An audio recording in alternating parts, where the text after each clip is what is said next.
Saudi আরবের মর্যাদাপূর্ণ Red Sea আন্তর্জাতিক চলচ্চিত্র উৎসবে প্রথমবারের মতো অংশ নিতে যাচ্ছে বাংলাদেশ।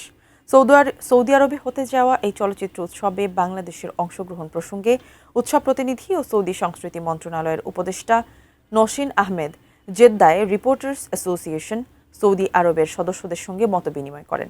এ সময় নসীন আহমেদ বলেন, এবার রেড সি চলচ্চিত্র উৎসবে বাংলাদেশের নির্মাতা, শিল্পী ও প্রযোজকরা নিজেদের কাজ দেখানোর সুযোগ পাবেন।